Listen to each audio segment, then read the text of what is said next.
Bismillahirrahmanirrahim. Assalamualaikum warahmatullahi wabarakatuh.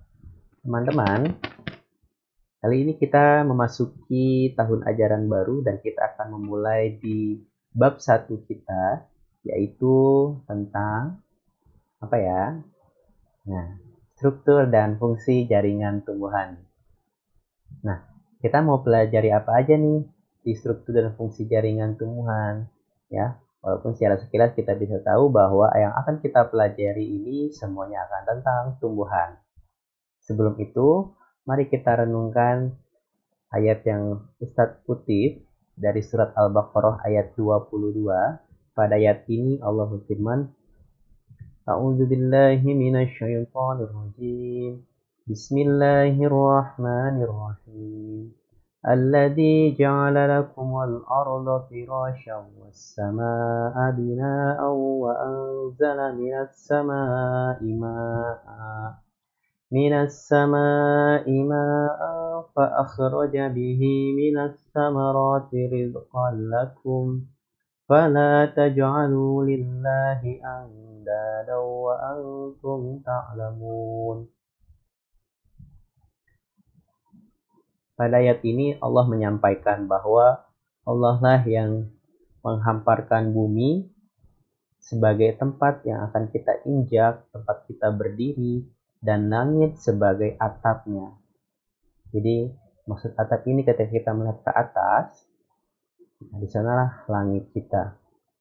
Dan dari langit tersebut Allah turunkan hujan, dan dari hujan inilah Allah menumbuhkan segala buah-buahan sebagai rezeki untukmu.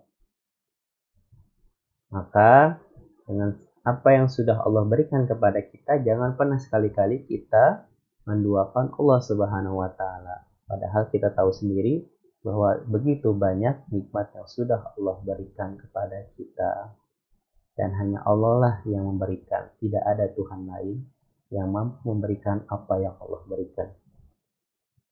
Nah, di sisi lain, kita juga bisa mengambil pelajaran bahwa semua yang tumbuh di muka bumi ini itu karena hujan yang Allah turunkan, ya. Allah menurunkan hujan, lalu hujan ini dengan izin Allah menumbuhkan semua tumbuhan. Dan tumbuhan itu yang nantinya akan menjadi rezeki pada semua makhluk hidup yang tinggal di bumi. Dan terjadilah siklus kehidupan yang dimulai dari tumbuhan tadi. Masya Allah ya. Nah, lalu kita juga jadi tertarik nih dari ayat ini, gimana ceritanya hujan bisa menumbuhkan tumbuhan. Nah, nanti kita akan pelajari ya. Jadi simak dengan baik materi kita ini. Nah, kita harus membagi bab ini menjadi beberapa pertemuan, dan pada pertemuan ini kita akan fokus pada struktur dan fungsi akar, batang, dan daun ya. Jadi goals kita kali ini adalah teman-teman memahami struktur dan fungsi akar, batang, dan daun. Selain yang tadi ya, ada banyak sekali yang akan kita pelajari dari tumbuhan ini ya. Tadi yang akan kita pelajari pertama adalah akar, batang, dan daun. Lalu nanti ada lagi pertemuan yang kita akan membahas tentang bunga ya. Kalau kita lihat pertanyaan bawah. Kemudian selain itu, tumbuhan juga memiliki organ-organ respirasi ya. Ada stomata, lentisnya, rambut akar, dan alat lain. Lalu tumbuhan juga memiliki alat transportasi yang disebut dengan xilem dan floem. Tumbuhan juga bisa bergerak loh. Nama gerakannya adalah etionom dan endonom.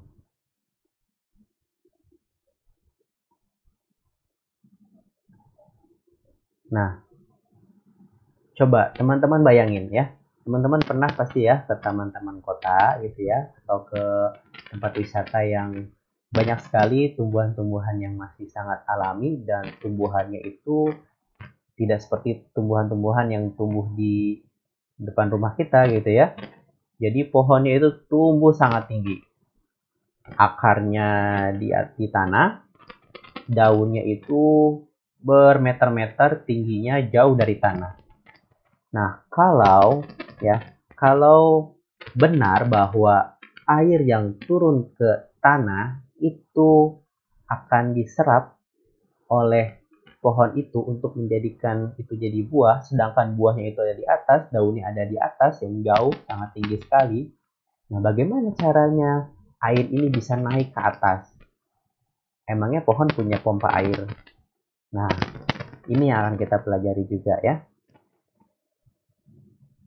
Sebelum itu, makanya kita juga harus kenal dulu nih sama organ-organ utama pada tumbuhan ya, yang 3 tadi Ustaz sebutkan, akar, batang, dan daun. Kita mulai dari akar. Akar ini fungsinya apa sih?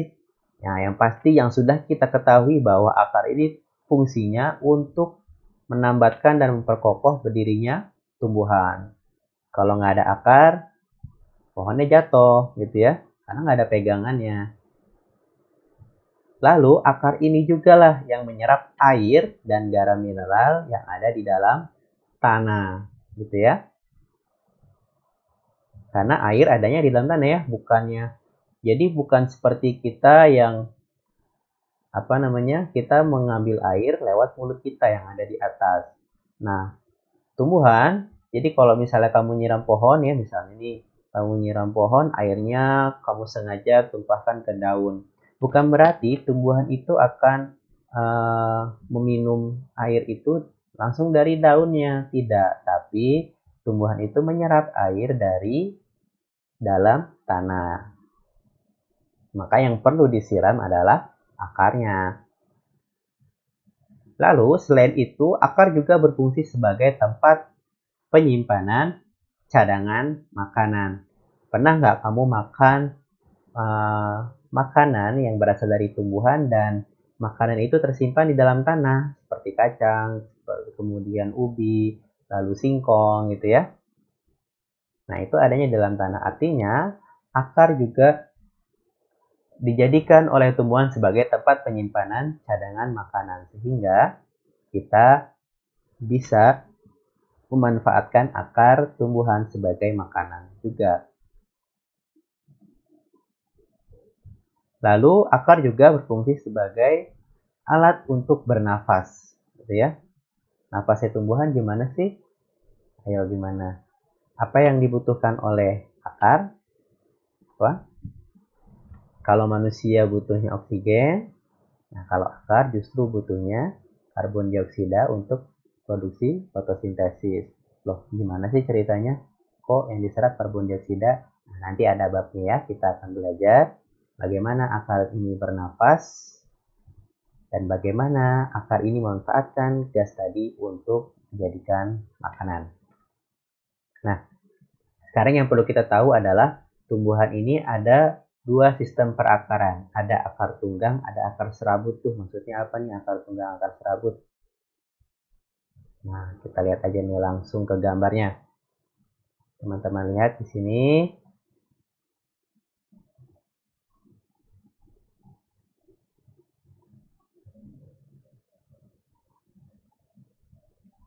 Nah, ini ada akar tunggang. Kalau teman-teman perhatikan, ada akar utamanya di tengah.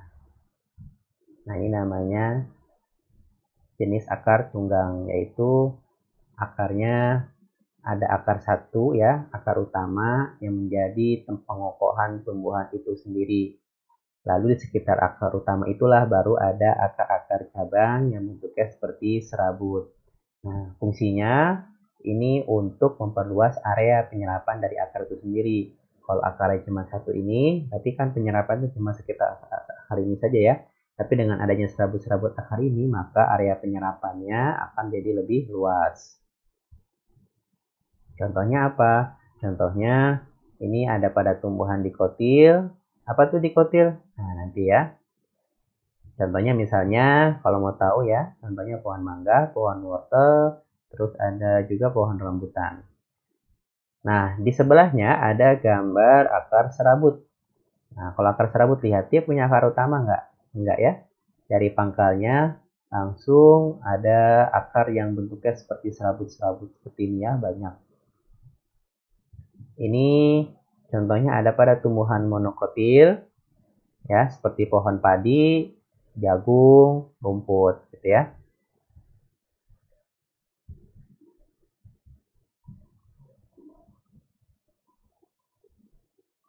Kemudian, kalau akar ini kita potong, ya, kalau akar ini kita potong, maka kita akan melihat ada lapisan yang paling luar, namanya epidermis, ya. Jadi kalau teman-teman mendengar istilah epidermis, itu biasanya lokasinya yang paling luar. Yang paling luar biasanya fungsinya untuk melindungi, gitu ya. Sama kayak kulit kita, karena paling luar berarti kulit kita lah yang melindungi organ-organ dalam yang sensitif. Kalau kita lindungi lagi pakai jaket, maka yang melindungi kulit kita adalah jaket, gitu ya. Jadi yang paling luar itu biasanya yang paling melindungi. Nah, karena dia tugasnya melindungi, maka lapisan selnya itu tersusun sangat rapat, ya. Masih ingat ya tentang sel? Nah, sel itu kadang ada rongga-rongganya, ada ruang-ruang antar sel. Tapi untuk epidermis ini harus tersusun sangat rapat supaya lebih menjaga organ yang ada di dalamnya. Nah, pada epidermis akar, di epidermis inilah tumbuh rambut akar, ya, yang tadi sudah disampaikan untuk memperluas bidang penyerapan. Lalu, setelah epidermis ada lapisan yang ada di tengah, ya, sebagian besar diisi oleh bagian yang disebut dengan korteks. Nah, korteks ini isinya adalah sel-sel parenkim. Apa ya parenkim ya? Nah, mari kita coba cari nanti kira-kira sel parenkim itu apa, kenapa namanya parenkim gitu ya, fungsinya apa. Lalu dinding selnya lebih tipis dan memiliki banyak ruang antar sel untuk pertukaran gas. Nah, karena dia ada di bagian dalam, maka ruang antar sel lebih banyak. Dan korteks inilah yang berfungsi sebagai tempat penyimpanan cadangan makanan. Nah, lalu yang paling tengah barulah namanya endodermis, ya. Loh, tadi ada epidermis, sekarang ada endodermis. Sama-sama dermis gitu ya, bedanya apa? Nah, teman-teman, kalau menemukan kalimat endo, itu biasanya paling dalam ya, karena endo artinya dalam.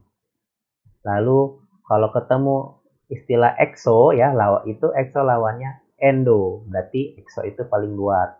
Kalau meso, nah meso itu tengah artinya. Endodermis berarti di dalam, mesodermis berarti yang di tengah gitu ya, exodermis itu yang paling luar atau disebut juga dengan epidermis. Nah, sekarang kita bahas endodermis ini, yaitu selapis sel yang membatasi korteks dan silinder pusat ya. Tadi ada korteks, lalu di bagian dalam ada lagi namanya silinder pusat. Dinding selnya itu mengalami penebalan lignin dan suberin. Lalu dinding sel endodermis ini juga tidak dapat ditembus air dan zat hara lainnya. Nah, terus air dan zat-zat lainnya di akar ini masuknya lewat mana ya? Masuknya lewat silinder pusat, ya, stele. Nama lainnya stele. Ini adalah di dalam endodermis, ya. Jadi di silinder pusat ini atau stele ini dilindungi oleh endodermis, ya, sebagai tugas dari paradermis gitu ya, adalah melindungi. Dan fungsinya itu adalah tempat untuk berkas pengangkut dan jaringan-jaringan lainnya, ya. Jadi fungsi utamanya ya tempat berkas pengangkut. Berkas pengangkut itu maksudnya tempat transportasi. Jadi kalau akar ini punya jalan untuk dilewati oleh air dan zat-zat lain, maka jalannya ini ada di dalam silinder pusat, ya, yang disebut dengan berkas pengangkut. Berkas pengangkut ini bisa dikatakan sebagai jalan rayanya air gitu ya. Lalu di bagian terluar ada perisikal atau perikambium. Nah, inilah yang nanti akan membentuk cabang dari akar. Nah, terus berkas pengangkut tadi itu ada dua macam ya, ada dua jalan namanya. Kalau teman-teman sering dengar ada jalan raya, ada jalan tol gitu ya. Nah, ini ada Ploem, ada Silem gitu ya. Kenapa ada dua jalannya? Nah, karena fungsinya beda, yang diangkut pun beda ya. Nanti kita akan tahu fungsinya apa. Pada umumnya Phloem itu lokasinya ada di luar Silem. Jadi Silem itu lebih ke tengah lokasinya, sedangkan Phloem ada di luar dari Silem. Pada akar monokotil, Silem dan Phloemnya berselang-seling. Kalau pada akar dikotil, Silemnya berbentuk bintang dan berada di pusat akar. Bingung nih, nggak kebayang dari tadi ini maksudnya apa. Ya udah, kita lihat aja langsung ke gambarnya ya. Nih, akar dikotil. Akar dikotil, teman-teman bisa melihat ini ada yang besar nih, namanya silem. Bentuknya seperti bintang tadi disebut ya. Seperti bintang. Atau kalau di sini jadi malah lebih kayak silang gitu ya. Nah, silem itu biasa lokasinya ada di lebih tengah dibandingkan phloem. Nah, phloem berarti ini yang di luar ini phloem, ini phloem, ini phloem gitu ya. Ini phloem. Lokasinya ada di luar. Nah, ini ada ruang antar sel. Lalu ini endodermis ya, yang melindungi silinder pusat. Ini kalau di zoom ya. Kalau lihat dari jauh, ini akar kalau kita potong kan kelihatannya gini-gini doang ya. Itu kalau teman perhatikan di tengah itu ada silinder pusatnya. Ini yang paling luas, ini namanya vortex ya, vortex ini.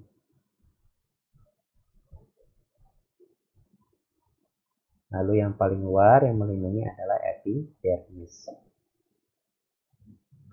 Kalau pada akar monokotil tadi disebutkan bahwa silem dan phloem ini selang-seling gitu ya. Nah, coba kita perhatikan baik-baik gambarnya. Silem, phloem. Silem, phloem. Silem, phloem gitu ya. Selang-seling. Dan bentuknya tidak seperti bintang, seperti pada dikotil tadi, ini bentuknya melingkar.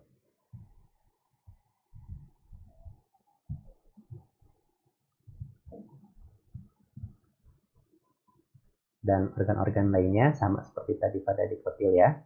Paling tengah itu adalah stele atau silinder pusat, lalu dilindungi oleh endodermis. Di luar endodermis ada korteks, bagian paling luas ya, area paling luas dari bagian dalam akar, dan yang paling luar adalah epidermis. Nah, sekarang kita lanjut ke batang. Batang itu fungsinya untuk menegakkan tumbuhan. Jadi kalau akar tadi fungsinya untuk menjaga supaya ada cengkramannya si tumbuhan biar nggak jatuh. Nah, batang ini yang menegakkan. Kalau nggak ada batang ya daunnya terhampar aja di atas tanah gitu ya. Dan batang inilah yang menghubungkan antara akar dan daun. Selain itu, batang juga berfungsi untuk menyimpan cadangan makanan. Pernah nggak makan batang yang dijadikan cadangan makanan? Contohnya apa ya?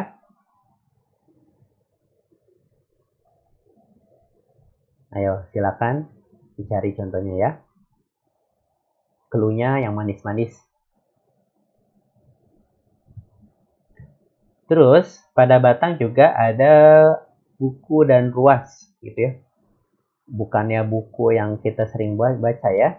Buku itu nih, kalau teman-teman lihat batang nih ada yang bagian jendul gini nih, atau tempat tumbuhnya daun. Nah, ini namanya buku. Nah, ini ada buku lagi. Ini ada buku lagi gitu ya. Lalu ada ruang ya antara buku yang satu dengan yang lain. Nah, ini namanya ruas. Atau kalau kita dengar istilah biologinya, ini namanya nodus, buku ya. Ruas itu nama lainnya adalah internodus.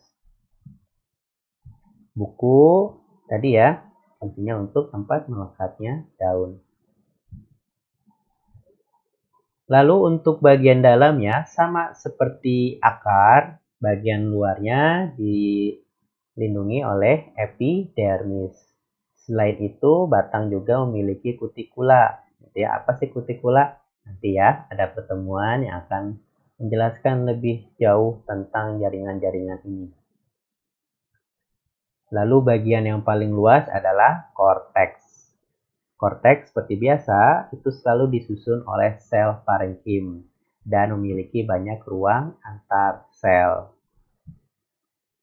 Pada batang muda itu biasanya batang itu memiliki klorofil ya. Jadi klorofil itu tidak hanya dimiliki oleh daun. Bentar, klorofil itu fungsinya buat apa ya? Buat fotosintesis ya.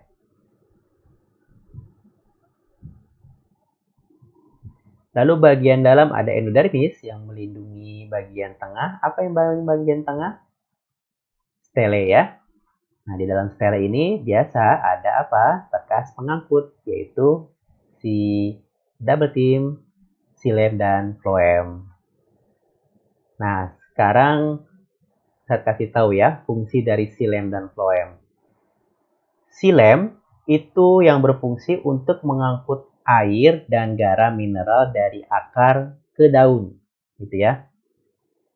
Jadi dari akar itu menyerap air dan mineral-mineral lainnya, lalu air itu dibawa dari akar ke daun itu lewat jalan yang disebut dengan xilem.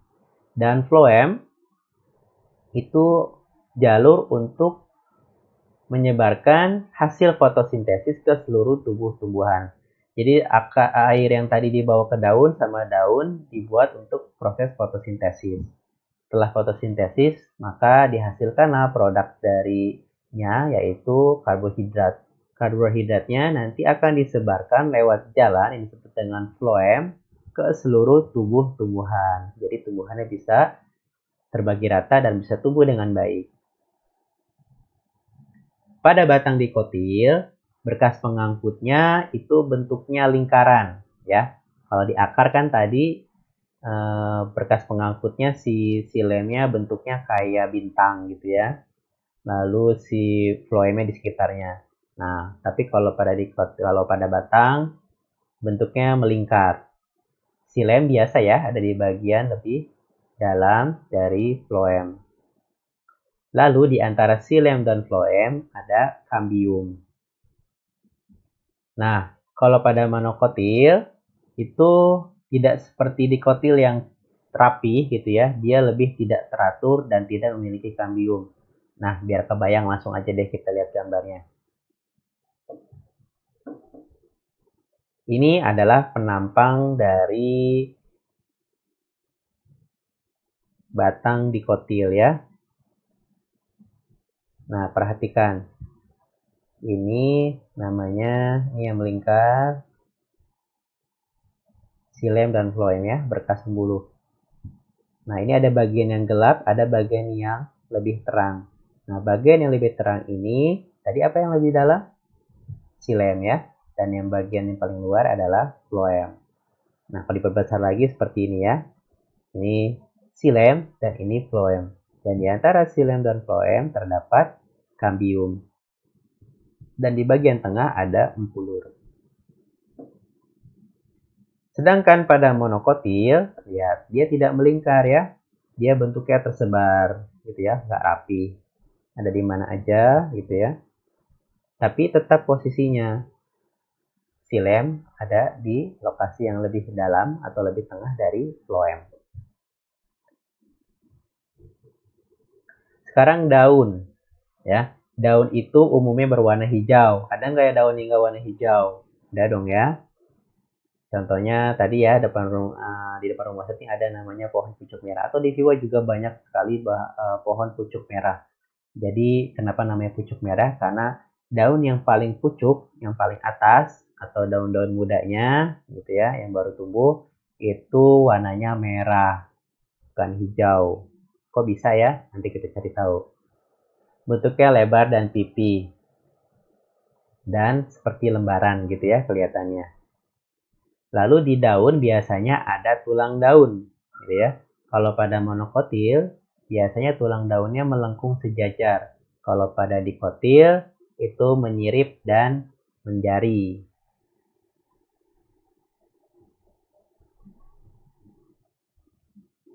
Strukturnya gimana? Biasalah, paling luar pasti namanya epidermis, ya. Epidermis ini yang tugasnya melindungi. Namun pada daun terdapat celah atau pori-pori yang diapit oleh dua sel penjaga. Nah, pori-pori inilah yang disebut sebagai stomata, atau nama lain dari stomata adalah mulut daun. Kenapa disebut dengan mulut daun? Karena mulutnya inilah yang nanti akan menjadi tempat pertukaran gas, gitu ya. Seperti mulut kita kan, kita bisa pakai untuk bernapas sebagai pertukaran gas. Walaupun yang lebih berfungsi pada kita namanya hidung. Tapi lebih terkenal namanya mulut daun ya, bukan hidung daun. Lalu di bawah epidermis ada mesofil ya. Setelah mesofil baru ada organ lainnya yang lebih bawahnya lagi. Nah, pada dikotil, mesofil ini berdiferensiasi. Atau apa nama lain dari berdiferensiasi? Berubah bentuk ya. Berubah bentuk menjadi jaringan tiang atau disebut dengan palisade dan bunga karang atau disebut dengan spons. Pada monokotil, mesofil tidak berdiferensiasi jadi yang dua tadi. Tapi bentuknya seragam sehingga susah dibedain nih antara jaringan palisade dan bunga karang. Jadi secara fungsional seperti palisade dan spons, tapi secara strukturnya kita susah bingunginnya mana yang palisade, mana yang spons. Berkas pengangkutnya di mana? Ada nggak? Ada dong, karena tadi kan silem fungsinya untuk mengantarkan air ke daun. Berarti ada silem di daun. Floemnya fungsinya untuk menyebar hasil fotosintesis dari daun ke seluruh tubuh tumbuhan. Berarti ada floem juga ya. Nah, pada dikotil satu tulang daun bercabang dan pada monokotil tulang daun sejajar dengan sumbu daun.